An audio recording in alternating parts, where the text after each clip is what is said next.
Hello, Ray Phoenix here. This is Mario Brothers on the Atari 7800.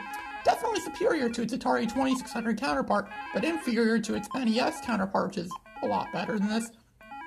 So what can I say? It's just Mario. You walk through the tubes, underground, the sewers, you bash turtles, you defeat turtles, and other creatures. What more is there to say about this game? I already played this game before, and I already talked about this game before, so I'm going to talk about something more important. Emulators. What emulators have become? Emulators is the reason why I'm able to play this game. I've been playing this game on Atari 7800 emulator for PC. I used to be against emulators. I used to see emulators as, they don't work as great. Nothing beats having the real system. The real system is basically to play. You get a stupid keyboard on a computer to play the games, and the games don't always emulate properly. But now I realize a lot of games, a lot of classic cartridge-based games are becoming a lot harder to find nowadays and becoming a lot more expensive. And a lot of them are simple enough to play, like this game, simple enough to play on a keyboard. So I realize now that maybe I could just get the emulators and I don't have to buy the real games, just play them here and get all the fun of getting them. That's Ray Phoenix's message to the kids.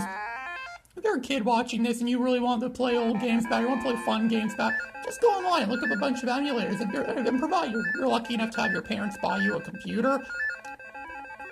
Just go online, download some emulators, and play some emulators for all your favorite old systems like the NES, the Ataris, the Segas, you name it, you can find it for the most part. Disc-based systems are hard to emulate, though. I haven't had much luck with emulating disc-based systems at all, really. I couldn't really get any disc-based games to work, but cartridge games I've managed to get to work. And if you're lucky enough, too, to get yourself an actual controller, that makes it even better. And of course, I say PC because Mac doesn't really have much emulators. At least Mac didn't have any emulators. Because the problem with Mac is just watching my friend Arcanine-F50 talk about games on Mac. And a lot of the games on his Mac are shareware games, where private indie developers make their own games and expect you to pay an assload of money for them. And they're just mediocre games that they should really be free, or you're probably as good as this stuff they get on the internet for free. And yeah, it's really just a scam to buy for the Mac, and the Mac's even more expensive too. All the best stuff comes out on PC, not on Mac. Mac really is a big scam. All I ever really knew Mac for was just Photoshop and video editing software and even graphic design stuff really, but no, it wasn't really known for much for gaming. I didn't really associate Macs with gaming. But that's just me.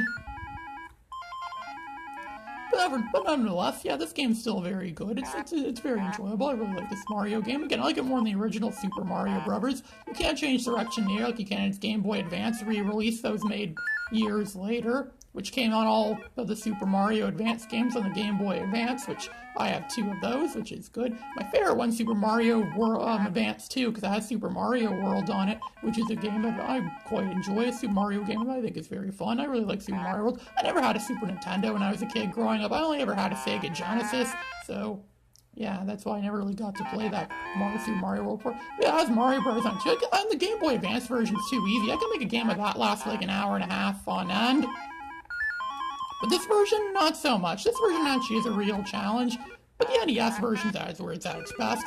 I recommend getting the NES version. It also sounds a lot better, too. The sound of this game is awful. I don't even usually play with the sound. I usually turn the sound off when I play this game because of how awful the sound sounds, but I only left it on for the video, but because I know you guys out on YouTube or wherever website this appears on, you guys would want to hear the sound. I know you all want to hear the sound. It's part of the gaming experience, is hearing the sound of the gaming. Yeah, so that's why I left it in, but normally I play if it turned off, because Atari 7800 has really bad sound, or at least on my emulator does. I don't know if it's just the games itself, or maybe it's just the emulator, I don't know, but the sound is really bad. And I forgot to mention earlier too, but the coins in this game actually look like coins. Like, remember the other game, the Atari 2600, where the coins looked more like ration cards, or food stamps, or something like that? Well, no, in this game they actually are legitimate coins. They actually had the money this time around to put real coins into their games. They could actually afford it this time. One of their coins that kids put in arcade machines back in the early 80s, but they never got back. You know, they wasted for all those times they played Defender, or Frogger, or Tempest, or some other game's gonna eat all your cores. Or maybe it's Kevin Costner's Waterworld. That game took like 10 cores. No, it wasn't 10. It was a lot more than 10 cores. And you could only play the game for a few seconds, then it says game over. Yeah. And then there's, what other games are there? Well, that's the only one I really know that really ate your quarters. Most arcade games shouldn't eat your quarters. If it eats that many quarters, it means it's a scam. Kevin Costner really was the best scammer there is.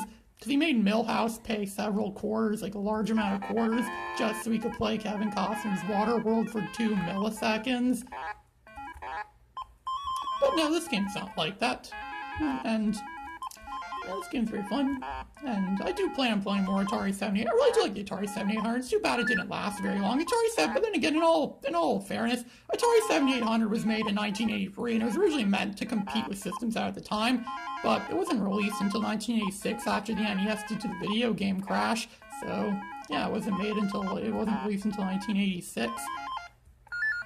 Which gave it an unfair competition, because they had to compete against Sega Master System and the original NES. Those systems are by far a lot better than the Atari 7800, so it didn't really stand a chance against its competitors, which kind of was sad. I mean, this really was a good system. I wish people would make more games for this system. I wish it had more games. Like the Atari 2600 was a really promising system, had really a lot of good games.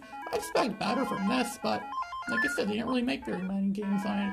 And a lot of the games I wanted don't even have available ROMs, because not all ROMs, even though I say make emulators sound really good, not all ROMs are easy to find or as widely available. Like what just happened on my game right now. You see it's game over. Yeah, it's a problem with the ROMs. Some of them are not as easy to find. But this one's easy to find, so I recommend games. That's the word of the day. I recommend finding this ROM and finding Atari 7800 emulators. It's a Mario Brothers ROM, never good ROMs on it. Ray Phoenix, signing out.